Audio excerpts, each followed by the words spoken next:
బుద్ధుడు చెప్పిన కోపం కథ. ఒకరోజు గౌతమ బుద్ధుడు తన శిష్యులతో కలిసి అడవిలో నడుస్తూ ఉన్నాడు. ఆ రోజు ఆయన ముఖంలో ఎప్పటిలాగే ప్రశాంతత కనిపిస్తోంది. వాళ్ళు ఒక పెద్ద చెట్టు నీడలో కూర్చొని విశ్రాంతి తీసుకుంటుండగా ఒక యువకుడు వేగంగా అక్కడికి వచ్చాడు.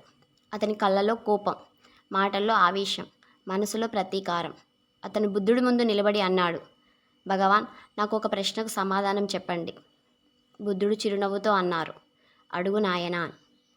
ఆ యువకుడు ఇలా అన్నాడు, ఒక వ్యక్తి నన్ను మోసం చేశాడు, నా నమ్మకాన్ని వమ్ము చేశాడు. అతనిపై నాకు చాలా కోపం ఉంది.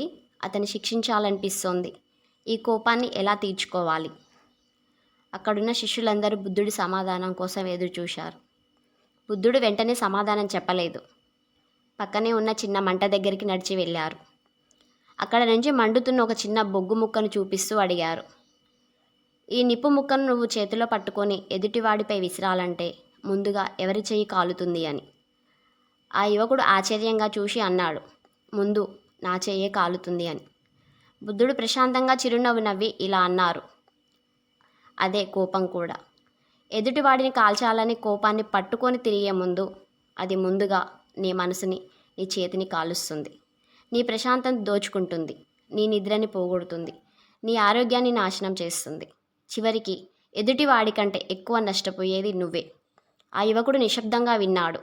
బుద్ధుడు ఇంకా అన్నారు, కోపం రావడం తప్పు కాదు, కానీ ఆ కోపానికి బానిస కావడం ప్రమాదం. జ్ఞాని కోపాన్ని నియంత్రిస్తాడు, అజ్ఞాని కోపం చేత నియంత్రించబడతాడు. ఆ యువకుడి కళ్ళల్లో కన్నీళ్లు వచ్చాయి. భగవాన్, నేను నా కోపంతో నేనే నన్ను శిక్షించుకుంటున్నానని ఇప్పుడే అర్థమైంది అని చెప్పి బుద్ధుడికి నమస్కరించాడు. బుద్ధుడు చివరిగా ఒక మాట చెప్పారు, క్షమించడం అంటే ఎదుటివాడిని విడిచిపెట్టడం కాదు, ముందుగా నీ హృదయాన్ని బాధ నుంచి విముక్తి చేయడం.